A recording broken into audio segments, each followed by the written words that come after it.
Dear students, hope you and your family are safe and sound. I pray to Almighty that we should emerge out from this current situation with good health. Please take care, stay at home, and be safe. Now, let us start the chapter Electrostatics. As we already know, electrostatic is a branch of physics which deals with the study of static charge. Since all the substances are made up of atoms and atom is itself neutral. Since you have already learned in chemistry, when the sodium lost one electron, it becomes sodium ion.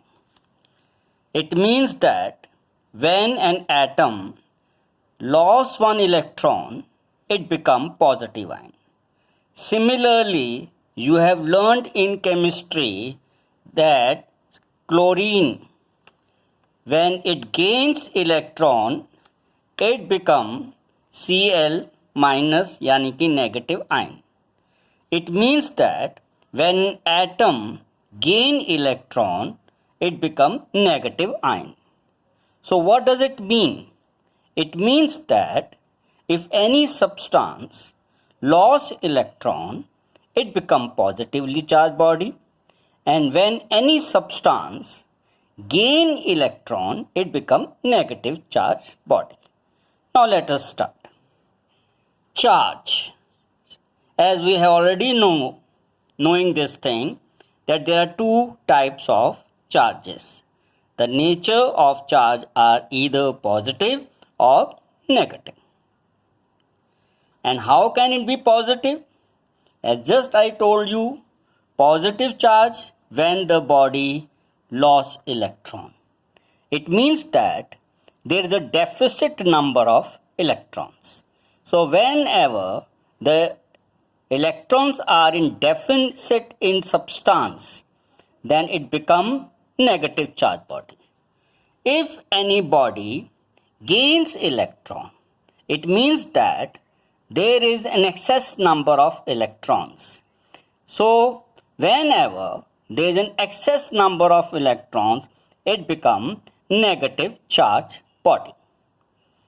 Now let us learn about the properties of charge. We know that there are two types of charges, and these two charges, they may repel each other, they may attract each other. So when we have two charges of same nature, like charge, then they are going to repel. It means that they may be either both positive or both negative. If you have a same nature of charges, positive or negative, it means that they are going to repel.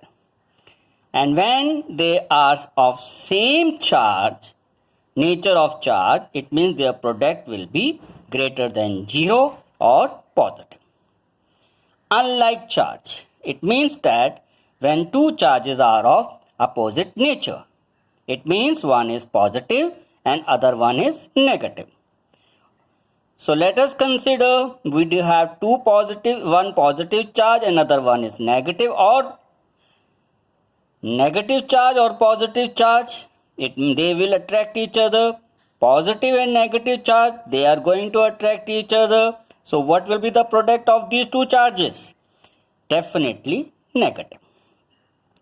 So they may ask you, if product of two charges is less than 0, will they repel or attract? The answer will be attract.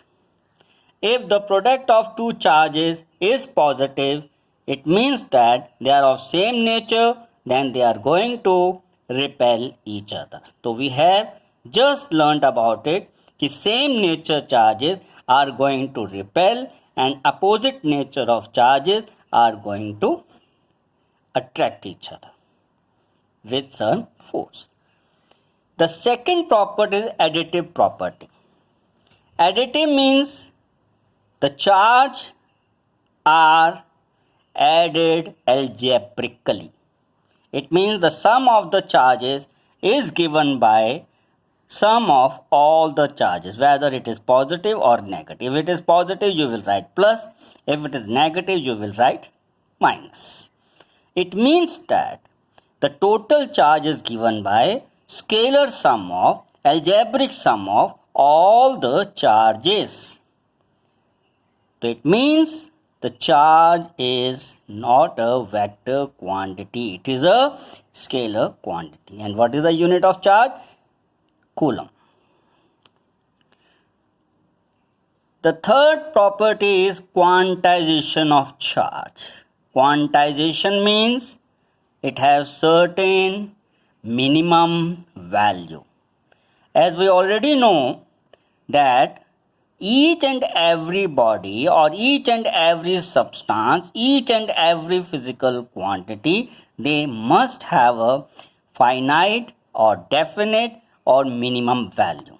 And for the case of charge, the smallest unit charge is electron. And electron is the smallest unit charge. Since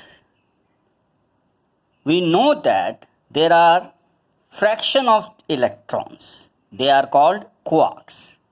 Quarks are either plus minus 2 by 3 or plus minus 1 by 3. It means that we have now the charge is smaller than electron. Now the question arises, then why are we taking the smallest unit charge electron here? As we already know, quarks are unstable and they do have a short life. Therefore, we are not taking the smallest unit charge quarks. And since in class 12, they will not ask about the quarks, so we are going to deal here with electron. And you know that electron is the smallest unit charge and its value is 1.6 into 10 raised to power minus 19 electron. If any substance or if any body gain electron, say n number of electron, then its nature will be minus n. If any substance lost n number of electrons, then its value will be plus Ne. So it means that n is integer and n stands here number of electrons which are lost or gained by a given body. This is the third property, quantization of charge, and it is very, very, very important. Let us learn the fourth property, law of conservation of charge. Since you already learned about the law of conservation of energy, law of conservation of momentum, law of conservation of angular momentum, in the same manner, we can define law of conservation of charge. Charge is neither created nor being destroyed of an isolated system such that total charge remains conserved. It means that charge remain conserved or constant. This is very simple property. So what we learned here, the charge are of two types. Charge like charge repelled, unlike charge attract. They are scalar quantity, it have a minimum value and it obey law of conservation of charge. So this is all about the charge. Let us proceed. How can you produce static charge? Because we are dealing with the electrostatics, and electrostatics means to study about the charges which are rest or static electricity. The static electricity can be produced on the surface of a body. The body may be conductor, the body may be insulator. The first mode of producing the static electricity, here I am explaining the friction. Friction means the two bodies are here, A and B. They are neutral in state. Now they are being rubbed. When they are being rubbed, we are providing some energy. And that energy is responsible to liberate out electron from the surface. It means that one body is going to lose electron and other body is going to gain electron. Since we are rubbing both the bodies, so how can it happen that one is going to lose electron, other one is going to gain electron? It depends on their wave function. In chemistry, you might have learned about the wave function. In the photoelectric effect, it is the minimum energy required to liberate out electron from the surface. Since A has a lower wave function we are considering here, therefore body A is going to lose electron. When it loses electron, definitely the other one is going to gain electron. And electrons are negative charge body. That's electrons are negative charge. Therefore, B will become negative charge body. And since A is losing electron, deficit number of electron is taking place. That's why it becomes positive charge body. So what we have learned here, this A become positive and B become negative. Just I told you that since it is losing electron, it become positive charge. That's why I have written here plus Ne. B is gaining electron. It means that when it gains, it becomes negative. That's why B minus Ne. So the body which gains electron become negative charge. The body A is losing electron. That's why N is the number of electrons which is being transferred from A to B. So A has lost N number of electrons. B have gained N number of electrons.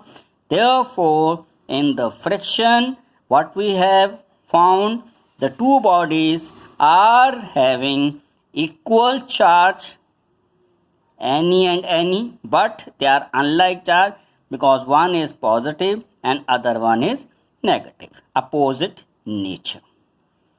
So it means that in the friction, we are having the frictional.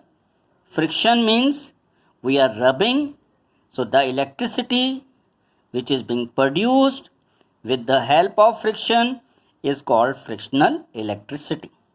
And here I am just telling you this mode can be seen in both conductor as well as in insulator. Let us learn about the other case by induction. Induction only being seen in conductor only. So if it is being asked to you mode of charging which can take place in insulator, then you will say only the friction, not induction. Only conductor means because in conductor the charge can move, whereas in the insulator charge does not move, so induction cannot take place. Now first of all we have to learn what is this phenomena. Whenever any charged body is brought closer to another body, or another body means conductor. So when you are bringing this positive charged body closer to the another uncharged body, what is going to happen? This positive is going to repel electrons. So it is going to attract electrons. Electrons are mobile charges. That's why we are talking about the electrons. So what is happening here? This positive charge body is going to attract electrons of this conductor. So what is going to happen? More number of electrons are going to start accumulating here. It means that this end will have a large number of electrons. Means this end have a excess number of electron. That's why it become a negative induced charge end. Now the electrons have been accumulating here, so this end will be having deficit number of electron. So this region have a deficit number of electron. That's why this end will be a positive induced charge end. So what is happening in the induction? Whenever a charged body is brought closer to the another body, which is definitely conductor, the one end will become negative induced charge and other end will become positive induced charge. Why the negative induced charge end is being there? Because here the electrons are in excess. And why this end become a positive induced charge end? Because deficit of electron is taking place at this end. So it means that whenever a charged body is brought closer to the body, then at the two ends induced charge set up. An induced charge of opposite nature set up closer to the charged body. It means if it is a positive, here we will be having a negative induced charge. Now I just see here, this is if this particular charged body is being taken away, this negative and positive will recombine and again this conductor become neutral. But I want to make it a charged body. What is to be done? Next, I have to earth one of the end. Let us say the positive induced charge end is being earthed. From the earth, electrons will being supplied and this positive induced charge is going to get neutralized because this is plus and this is minus. It becomes neutralized. This charge will be no more. Which charge left behind? Negative. So when the negative induced charge is left behind, so definitely this body become negative charge body. So therefore, with the help of induction, we are going to have a negative charge body. If say I have negative charge body, again the same procedure follow here. This is the conductor which is uncharged. Under the influence of negative charge body, electrons, since we know that electrons are negative charge, so they are going to suffer repulsion. And when they suffer repulsion, they will not accumulate here. They will move away and they start accumulating at this end. So definitely this end is the reason where electrons are accumulating. That's why this end is the reason of excess electron and this end become negative induced charge end. Whereas the other end have deficit number of electrons, means the electrons are in deficit. Therefore, this end will become positive induced charge end. So what we learned here, this opposite induced charge setup closer to the negative charge body. It means that this negative and positive, they will have interaction, that is attraction, and they will repel. So attraction is more in comparison to the repulsion. So that's why with the induction, one observe the attraction. Now I want to make it a charged body. What is being done? Next step is earthing one of the end. Let us say the negative induced end is being earthed. The electrons from this end is being earthed going into the earth. So this negative charge is no more. What is left behind? Positive charge. That's why this become positive charge body. So by the help of induction, we can make the charge body first induction, then earth, one of the end. Now the question arises, where we see this phenomena? You might have seen many children used to rub the ruler against their dry hair, and they bring that ruler which is being charged with the due to rubbing brought closer to the bits of paper, and those bits of paper, they starts pointing towards the plastic ruler. It means that due to the induction, the ends of the bits of paper being get charged, and that causes attraction. The third process, the third method is conduction, and that is also being observed only in the conductor, because insulator does not allow the charge to flow. Only the conductor can allow the charge to flow. That's why in conductor, conduction is observed. And how the conduction takes place? Let us consider there are two charge bodies. Now here one thing is important, conduction here taking place between the two charge bodies of identical shape and size. It means that if it is a sphere, it must be sphere of same radius, identical. Maybe they are of different nature, that doesn't mean, only the shape should be identical. This is very important thing. Now what happens in the conduction? The charge on A is Q1, the charge on B is Q2, and there is redistribution of charge takes place, either from A to B or B to A. And this redistribution of charge takes place till they both attain same charge. It means that whenever the conduction takes place, what happens? The redistribution of charge takes place. And this redistribution of charge takes place till they both attain same charge. Same charge in sense of nature and in sense of magnitude. That's why they will have a same positive, either positive or both negative, and the value will be same. So according to law of conservation of charge, charge remain conserved. It means that the total charge before redistribution, Q1 plus Q2, and total charge after redistribution, Q dash plus Q dash.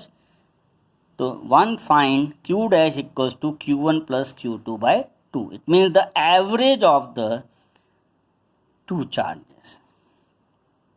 Similarly, if one is positive and other one is negative charge, again the redistribution of charge takes place and both attain the same charge.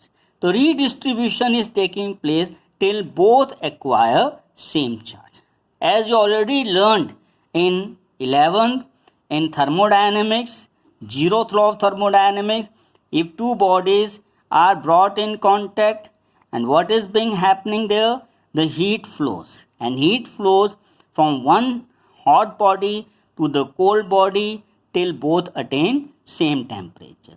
In the same manner we are thinking here, the charge are different and they are going to redistribute till they both attain same value of charge. It doesn't mean that both should be a charged body. It may happen that one is a charged body and other one is an uncharged body. What is going to happen? Definitely the charge will redistribute, will flow from A to B, because this is charged and other one is uncharged. So A to B the charge will flow and both will attain the same charge, and that comes out to be average. It means half-half. So we have learned from the conduction what the two bodies attain same charge in magnitude and of same nature. So what they are going to do? They are going to repel each other. So in the conduction, repulsion takes place. In the induction, attraction takes place, and in the friction also, attraction takes place. If they are attracting each other, if they are repelling each other, some force must be exerting on each other. So that concept was being explained by Coulomb's law. Coulomb's law means we have 2-point charges which are being separated by distance r. If both are positive or both are negative, they are going to repel each other. So let us learn about it. We have two charges.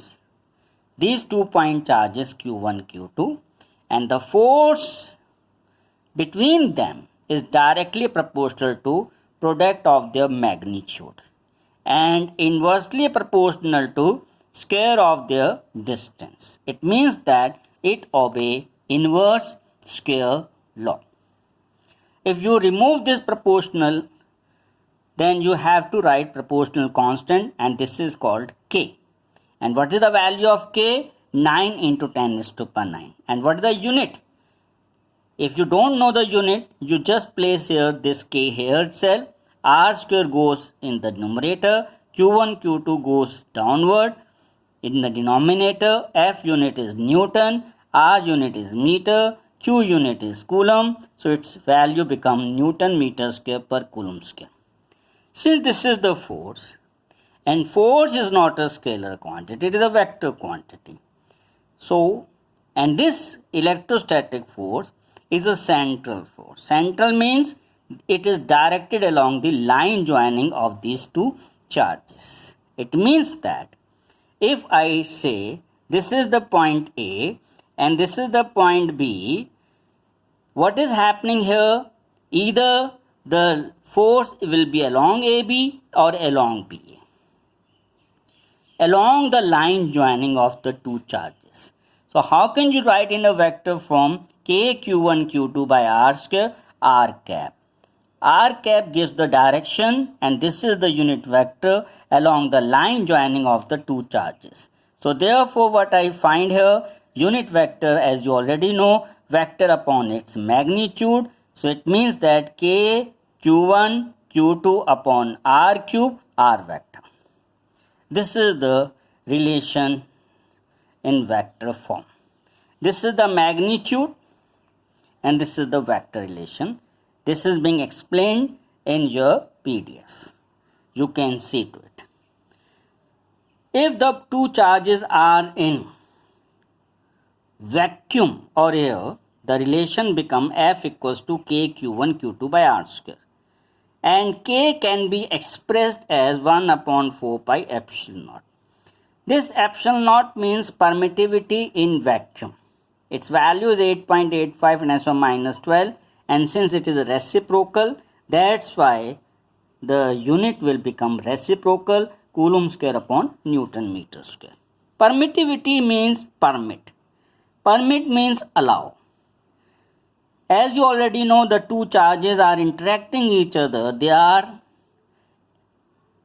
exerting force on each other. So how the medium or the vacuum is allowing that interaction, that corresponds to, that response is called permittivity. Now the question arises, why we have written 4 pi? As you already know, if charge Q1 is fixed and charge Q2 is at distance r, in distance r doesn't mean it is along x-axis. It may be along y-axis, it may be along z-axis.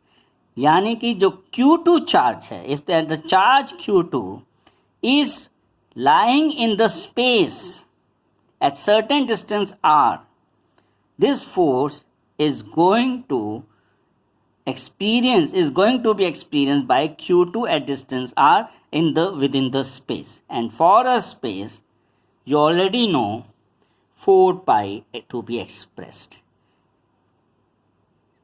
The volume of sphere 4 pi 3 pi r cube.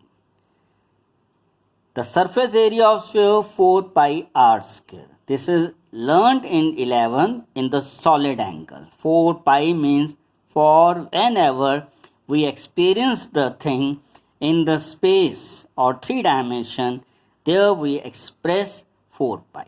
That's why 4 pi play the significant role. Now the two charges may not be in air, may not be in vacuum. It may be in medium. In medium, what is being there? Charges are same, so that's why I have written Q1, Q2. Distance is same, that's why I have written R square. Only the medium may be changed, that's why I have written in place of epsilon naught, epsilon. Epsilon means absolute permittivity or permittivity in medium.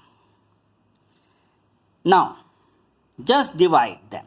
When you divide them, you will get this result, and epsilon upon epsilon naught यानी कि relative permittivity means that ratio of the permittivity in medium to the permittivity in vacuum is called relative permittivity or dielectric constant. So what we find here, Fm equals to F upon epsilon R or F upon K. Epsilon R stands relative permittivity and K stands here dielectric constant. Since it is divided by K, that means the force in medium is less than the force in vacuum.